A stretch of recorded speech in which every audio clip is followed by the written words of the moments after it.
So first, thank you very much for being here. Thank you very much for the invitation. Thank you, Roger. Today I will talk about a different kind of heterogeneity. It's about the speed, how fast you can trade in markets. And I will talk a lot about high-frequency trading and how this could affect market quality in general. So it's a microstructure paper, a theoretical one, okay? So as you know, right now we have a huge technological transformation. Right now, computers receive information, they analyze information, they make decisions, and they submit orders directly to the exchanges with super fast connections. And now they're competing with human beings. Right now, for instance, more than 70% of the trading volume in US is coming from high-frequency trading. So it's a big part. So what I am trying to do is to see what is the effect of this new technology in markets on the market quality, okay? So how we can define a high-frequency trader? We have two main features. So they have an information advantage and a trading speed advantage. Information advantage, fast access and quick analysis of market information. And trading speed advantage, well, low latency transmission of orders and prompt modification of previous trading decisions. Right now there is a growing theoretical literature about high-frequency trading and the effect of this new technology in markets. However, they are just trying to characterize high-frequency trading just using one of these features. In general, there are a lot of papers in which they describe high-frequency trading using asymmetric information advantage. The papers, especially from here in France, from Bruno Biet in Toulouse, and Thierry Foucault in HEC. However, there are few papers, but there's a couple of them about trading speed advantage. However, there is no a theoretical model, a equilibrium model, in which you incorporate both to see which one is the most important one, or maybe they have a kind of interaction. So this is the first contribution of this paper. And the second contribution of this paper is, well, it's a microstructure paper. So it will be useful to try to incorporate some of the features of markets here and to see if these characteristics affect the impact of high-frequency trading on market quality. For instance, just to give you an example, when we have we have limit order markets in which we have high-frequency trading. In limit order markets, we have market orders and limit orders. Market orders are executed immediately to the bid-ask prices. However, you can submit limit orders. Limit orders, you submit the limit order to a different price, they enter to the book, they queue in the book, and after that they will be executed depending on the evolution of the market conditions. So if you think about a limit order you are fixing a price today to trade something later on depending on the evolution of the market conditions. This is very similar to financial product derivatives, options. So we have non-linearities in this kind of markets. So it could be good to incorporate these features to see if at the end the effect of high-frequency trading could be affected by these non-linearities in the market. So this is the big picture of the paper. It's what I am doing. So I introduce an equilibrium model in which we have high-frequency traders, and they will have two characteristics, a trading speed advantage and an information advantage. And it's a dynamic model, a synchronous model. And how? Well, the model is a stochastic sequential game with endogenous trading decisions. So what I am trying to do is to characterize the reality. So for instance, if you are in a market, today, for instance, a trader arrives, this trader will try to observe the market conditions, and depending on the market condition, will make a decision. Later on, maybe 1 second, millisecond, 10 seconds, 1 hour, I don't know, a second trader will arrive. This trader will try to make an optimal decision depending on the market conditions at that time, and the conditions of the book as well. And later on, a third trader will arrive as well. So it's a sequential game. So I'm trying to characterize this sequential game here.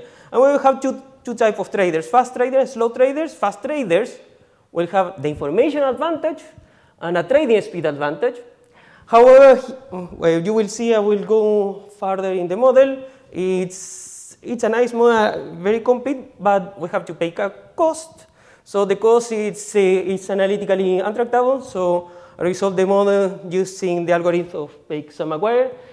The idea, since with this with this algorithm, we have, it's an algorithm for problems, dynamic problems, optimization problems with the, asynchronous dynamic decisions. So I'm using the same setup to resolve this microstructure problem. So why? As I told you, there are a lot of models in which you incorporate first this asynchronous process of decisions, this dynamic asynchronous decision process, and also a model in which you incorporate both characteristics, the trading speed advantage and the information advantage. And also it's interesting, this model, because recently, well, right now people don't know a lot about the effect of this new technology in markets. And just last year, the British government paid a lot of money to have a kind of analysis of high frequency trading and participate there in this report. More than 140 researchers. I don't know if it was valued to pay for all that, but anyway, one of the conclusions of this report, it was it would be good to have a simulation tool using an equilibrium model, and at that time we didn't have that. So in this model, I am introducing this tool. In fact, at the end of the paper, I don't know if I will have time today, I evaluate some policy regulations using this model. And so let's see. So the model, it's a consider a dynamic limit order market in continuous time with a single asset. The fundamental value of the asset follows a random walk, drift zero and volatility sigma. And we have two types of risk-neutral agents, fast traders and slow traders. They will arrive to the market following a Poisson process, and a percentage of them will be high-frequency traders.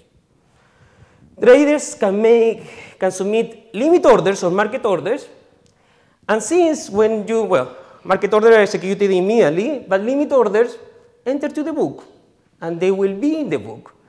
So as in the reality, in the model, you can have the possibility to re-enter to the book and modify the limit orders. So traders will have some intrinsic values to trade, which gives additional heterogeneity to the model and gives some dynamics to the trading game. What is that? In general, for instance, in the market, some people trade because they would like to make trade profits by the trading activity per se. However, other traders would like to trade because maybe they would like to hedge. Maybe others, they will have some tax benefits. So to incorporate this heterogeneity, we have these intrinsic private values here.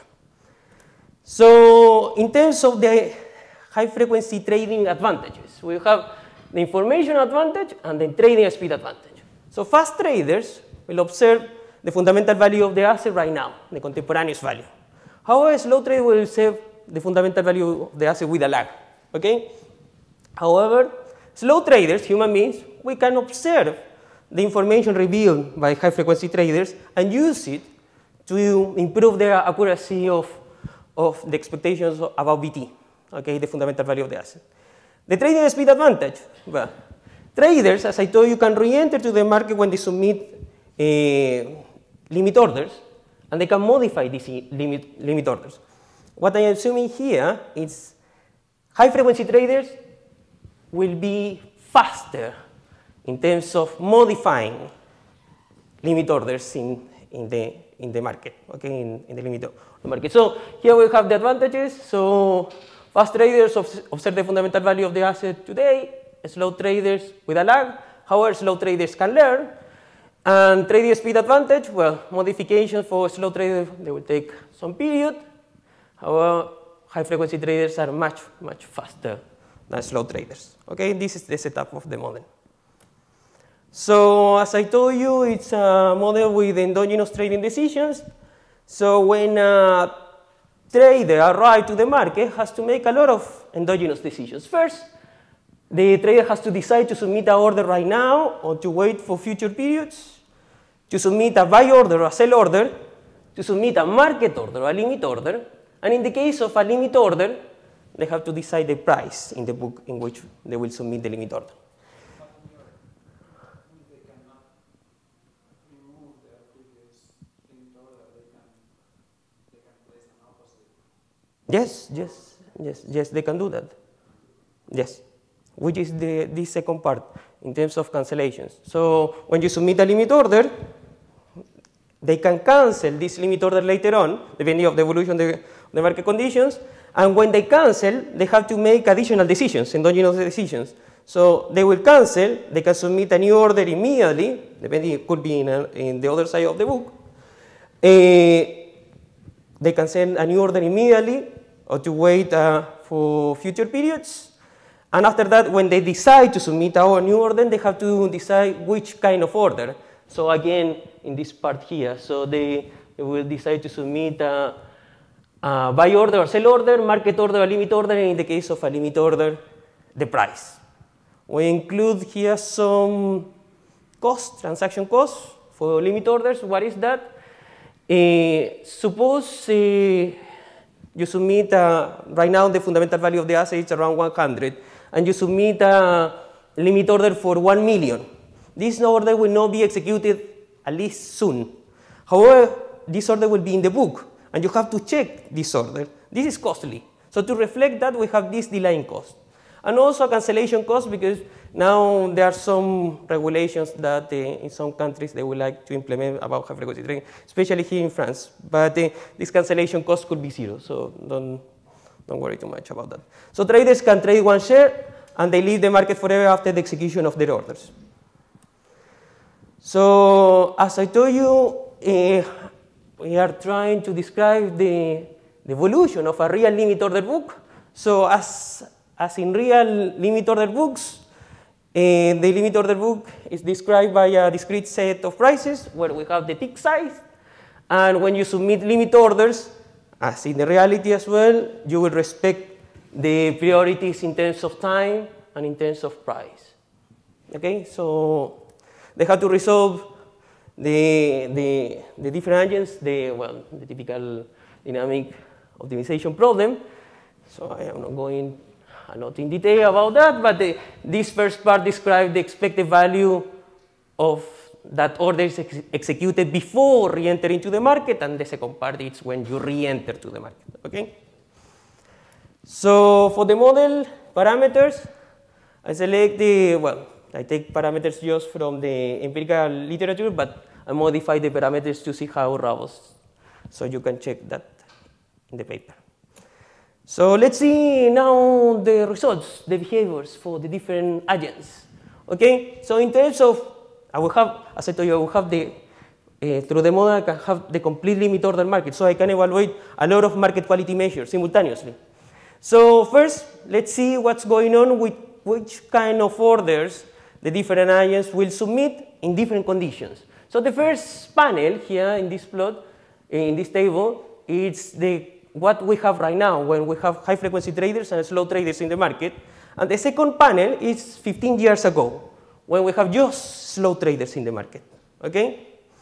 So first we can see here that slow traders, right now, they prefer to submit more market orders than fast traders. And of course, it's natural. If you are a slow trader, you submit a limit order, the market conditions could change. However, you can't react as fast as your competitor, which are fast traders. So in general, you will prefer to go in a safe way and to submit more market orders. It's interesting to observe that this behavior change before and after high frequency trading. And after high frequency trading, well, slow traders submit much more market orders than before. And also, you can see here what we observe right now in the reality in markets, that fast traders submit a lot of limit orders, and they are liquidity suppliers, which is, it's important for regulations, because right now one of the conditions, they would like to, for instance in France, they would like to tax high frequency traders, except with the condition that they will not make the function of a market maker, a liquidity supplier. But what I am showing here, it's by default they would like to submit a lot of limit orders. So in general, they will be market makers. So if you want to impose this kind of taxes with this kind of rules, at the end you will not charge this tax to anyone. So let's see. What about now about the effect of the features of high frequency trading in terms of speed advantage and in terms of information? So here, the first panel is when both traders have exactly the same futures. So both are kind of slow traders. Both they observe the fundamental value of the asset with a lag, and both they re-enter and modify limit orders on average to these rates. Okay. However, after that, let's try to modify just one of the futures. So now, fast trader, we have the information advantage, so asymmetric information, and let's see what is the behavior of high-frequency traders, slow traders.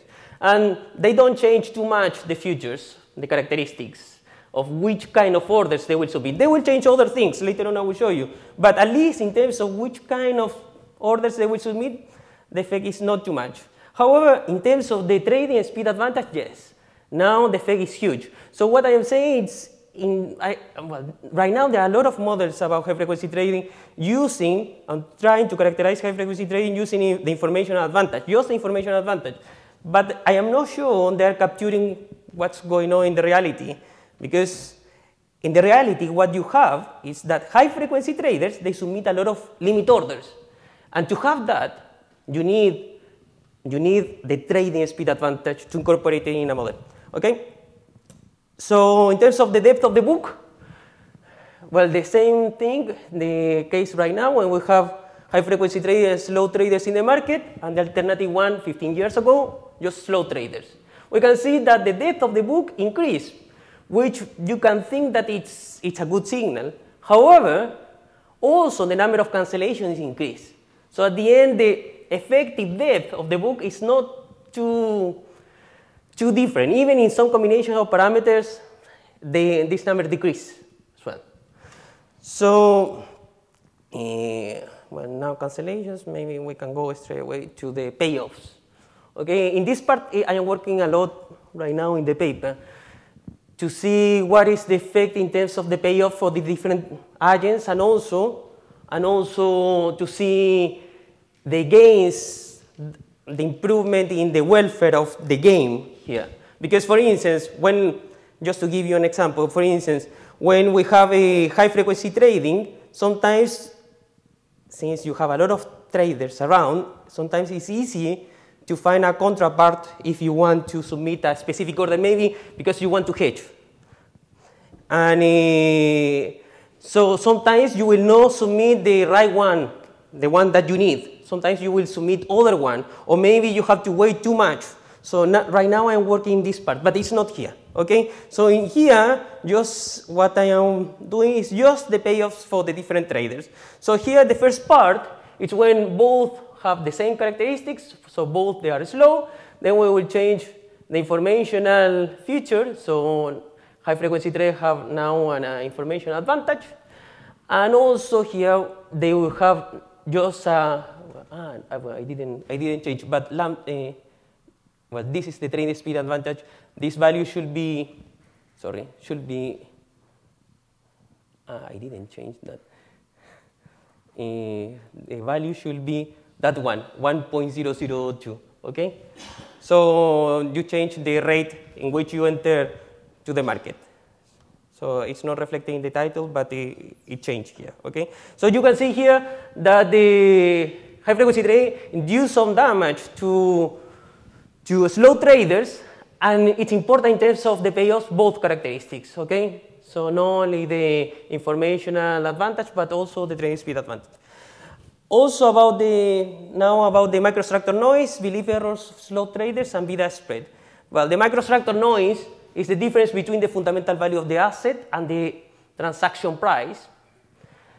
And we can see, well, the same as before, this is the case right now, where we have high-frequency traders, slow traders in the market, and 15 years ago,